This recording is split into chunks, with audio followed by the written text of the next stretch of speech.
Okay, guys, welcome back. Um, I'm gonna immediately shoot the next lecture, which would be on the topic of media. Uh, so, hope you enjoyed the previous one.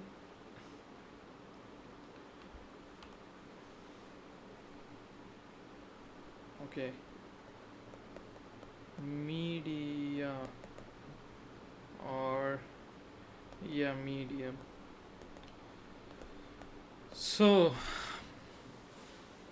what do we mean by media or medium? Like, why does it exist, or what's it used for?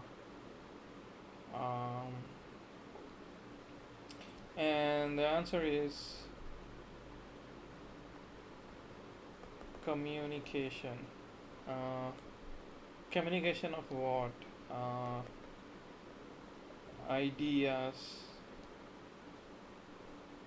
or emotions, concepts, anything. It's communication of something.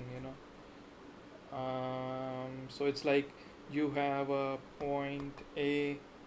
You have a person A basically. Person A, person B, and you want to kind of communicate the idea. It's like a data transfer. You know how you send images to from one person to another, or send messages, or basically, or maybe copy from a pen drive. How you transfer the data. So similarly, we have this thing where we want to transfer something in our head onto someone else. And not necessarily transfer, you can say, you can even create. So you can either try to communicate what's in your head to the other person, or you can think of something and try to communicate or make the other person understand something. Uh, so that's the point of it. Like right now, I have a framework in my hand, in my mind. I mean, not hand, framework in my mind about what media is, and I'm trying to create a video. I'm trying to create a lecture. I'm trying to create words and drawings to try to make others understand what's in my head, so that I can explain it. Uh, like I'm trying to do it as a good of a job at it as I can. Uh, and this goes back to our previous lecture the where we said that uh, the noumena and phenomena thing, where you can never really know the real thing, but we can only perceive things and build our understanding of it. And yeah, one example I forgot back then is, even at a biological level, our eyes and all function in a similar way, where we think it's a very seamless, continuous motion, but at a very biological level, you realize that eyes are very focusing here and there. They are not very consistent, and what basically happens is our brain stitches them together and gives us a very seamless experience where we don't see any interruptions. But in reality, there's a lot of interruptions. There are a lot of mismatch going on, but our brain doesn't let us realize that there are problems. So you can. So this model also applies there at a biological level. I forgot about the biological example, so I just thought I'll add it now. So yeah, so you can never know the thing, and we can only know the phenomena. So if we extend this model, uh, so let's say this is person A, and this is the thing. It could be a movie. Uh, it could be a movie or art, or lecture model, anything, model of understanding, like it, or some theory, some knowledge, something, some concept, some story. It could be anything, So there's a thing, uh, and this thing is kind of in his head, kind of, you can say. Mm, so person A has this thing in his head, or maybe, or he wants to.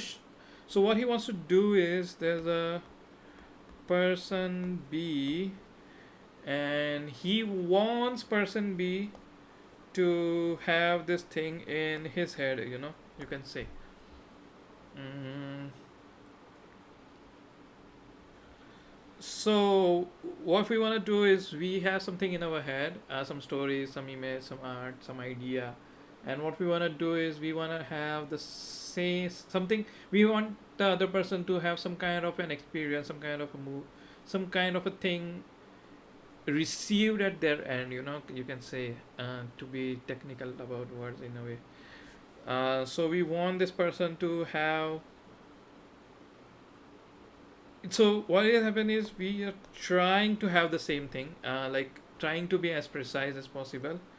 Try to be precise, but what happens? Uh, so what actually happens is like, this guy has a thing.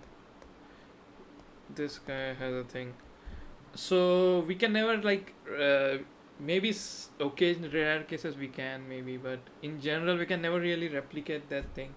uh, so what do I have in mind? I can only try to put in words, and these words you will listen, and you will try to build some framework in your own mind, about what I'm saying. So, and the better my communication is, the more accurately I'll be able to describe to you what is in my head. And the and the worse my communication and my talking skills are, the more incorrect the chances are that your model will deviate from the thing. Incorrect as in like it would be different from what I'm trying to say. Mm, so yeah, so the conceptually, it's kind of medium is kind of like a transfer of something, transfer of idea, thoughts, um, emotions even. So it's kind of like a transfer, and what we can do, so this is media. So it's a medium, right? Through what? Through the medium, right? So through the medium of words, through the medium of drawing, through the medium of movies, pictures, art, 3D model, could be anything. So through the medium of that, we are trying for the other person to have a certain experience or life or understanding of something. mm, okay.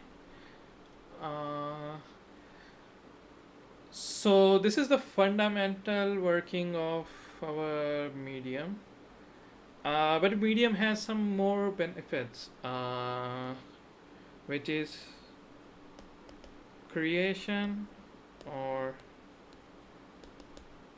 manipulation. What happens is, so let's say there's a thing and we are trying to transfer this thing to someone via the this medium, and what we can do is we can make changes to it, right? We can make changes to it.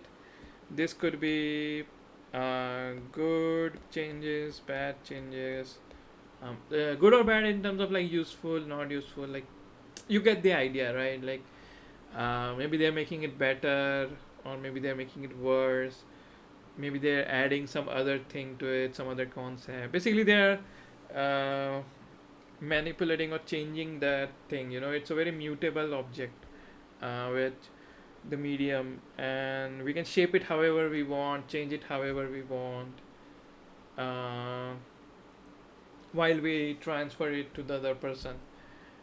And so because of these changes, this opens some new possibilities for us.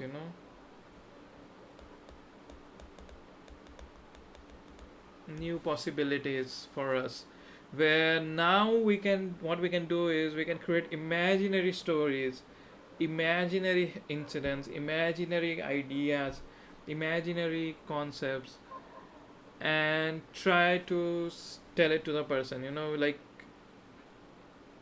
and not just imaginary. What I mean is, like, there's a bit of freedom to it. It's not like, it's not necessarily that um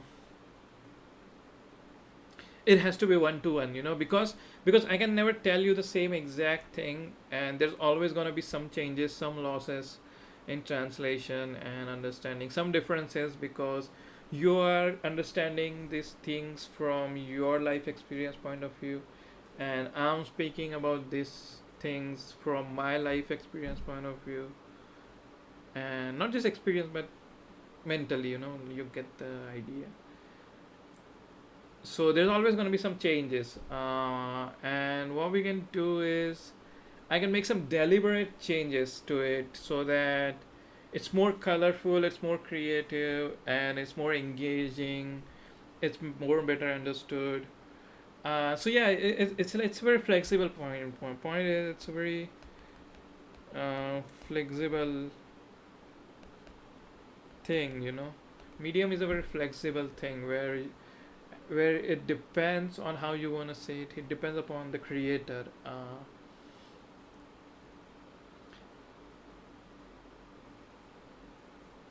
So hope that's clear.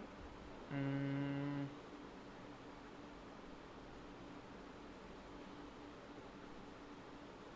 okay, so what new possibilities it opens is, one of the new possibilities is creating image. So so we are trying to convey this thing, right?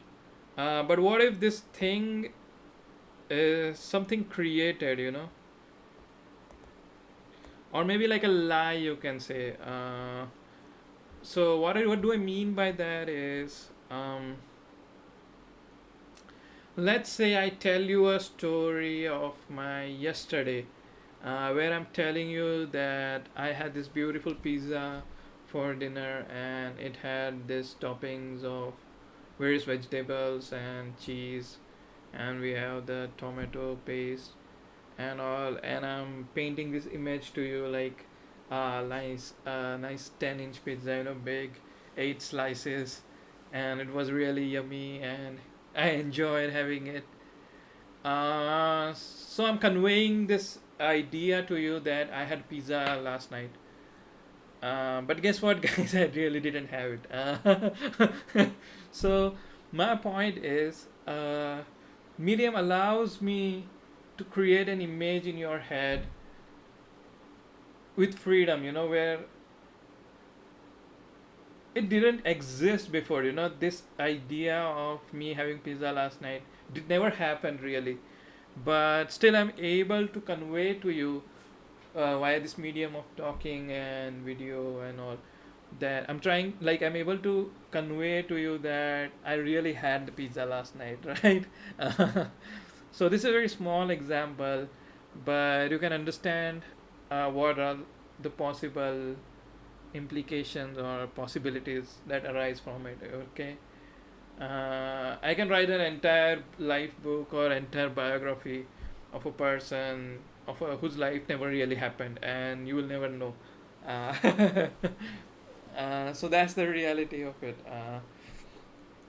Mm, you can argue that you have to be skilled at it, and there's definitely gra- gradation, you can say, of how good you are at conveying medium, or how good you are at lying. but it's never impossible, right? Like, you get the idea. If I'm a very good communicator, if I'm a very good imaginative person, and very good at building an imaginary lie in my head, the better I'll be able to convince anyone that I had pizza. So so yeah, that's the thing where medium allows you to paint a picture which never existed, or allows you to tell a story which never existed.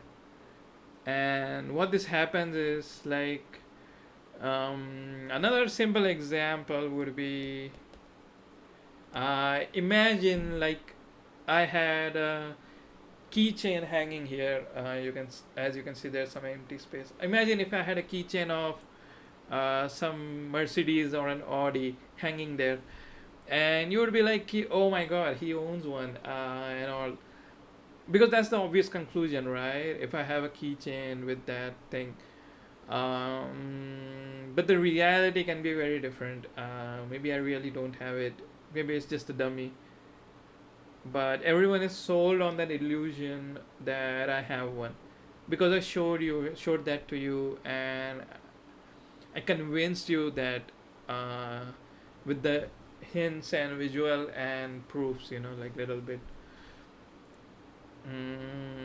So you kind of getting where I hope you are getting where I'm going. Like, how we can never know the true reality, and what we can basically do is try to be as investigative as possible, try to be suspicious, and depending on how good the other person is, he'll always get away with his skills. Because of medium, because medium is allows that flexibility where he can make some changes, where he can make a very convincing image of what he wants you to see. So that's the point. So the point of medium is to show, um, it's to show, okay, and you guys have to and you guys kind of see it and understand it, and what we show maybe, like it's always in like, as we know, like the we can never know the true reality, right? And so we are always living in this middle ground. We are always living in somewhere in between, where it doesn't matter if it's a real thing or not, as long as you feel it's real. So as long as you feel that this keychain which I might have been hanging was a real keychain, for you it's gonna be that reality that I own an Audi or I own a Mercedes. So reality is very flexible and fragile, as you can see, and medium allows us to manipulate it, basically, where we can create things in other people's minds, um, while transferring them. And it's not necessarily a bad thing. It's just how it is, okay, guys. That's just how things are, and that's just how it is. We can do nothing about it. And from a talking perspective, also, we can only like try. I can only try to explain. Maybe I'll get better at it after a few days. Maybe I'll not. Maybe you guys understand it. Maybe you guys not. But yeah, so that's the point I'm trying to make. So in the first video, what I wanted to tell was, reality is not that strictly constant. It's not a strictly constant thing. It's what we perceive in our life. Like what you see, what you live through, that's your reality, and that's basically the one line explanation for it. And so that's the point one, where reality is flexible, and it's up to you what you are going through, what you are living through. That's your reality, you can say. And second thing is medium, where where while transferring knowledge, while transferring ideas from one person to another, what we can do is we can make some changes, we can make some manipulations, we can add some creativity, add some color to it, make it more convincing, mm, make it more colorful, more features to it, and convey it to the other person basically.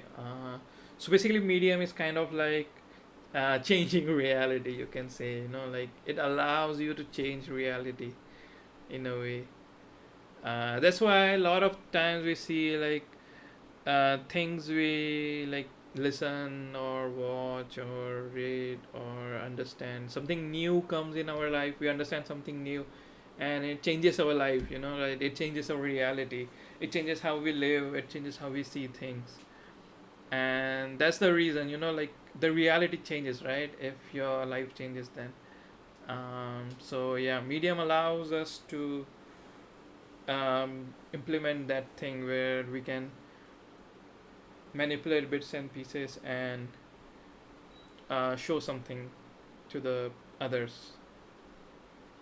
And one additional point for this is this is just an extra point. This is not about theory. This is just me saying why I'm making these videos. So basically, what I want to do is I have some ideas and some theories in mind, and what I want to do is, so they're in my head, you can say, like uh, so they're in my head, and I basically kind of just want to express it, just want to say it out, like express it on the internet, you can say. uh, and like one reason is this. Second reason is just like maybe it's helpful, maybe it's helpful to you, maybe you learn something new, maybe we don't know, okay. So yeah, there's that maybe thing, and I don't really care. I'm not doing this for any certain goal or anything in mind. I have no goals about it. What I'm really doing is, I think it would be injustice if I don't try to speak or even try to tell what I've learned. I think is this what I feel, okay? So internet is a convenient place because it's optional for you guys to watch it. It's not like you're forced to sit through my lecture, and at the same time it allows me to freely convey my things, what I want to say, without worrying if others are finding it boring or interesting or anything. So yeah, that's the whole point. So I just want to get these ideas out into the public domain, you can say. That's my whole agenda for these videos. uh, okay guys, hope you enjoyed the second one as well, and see you next one.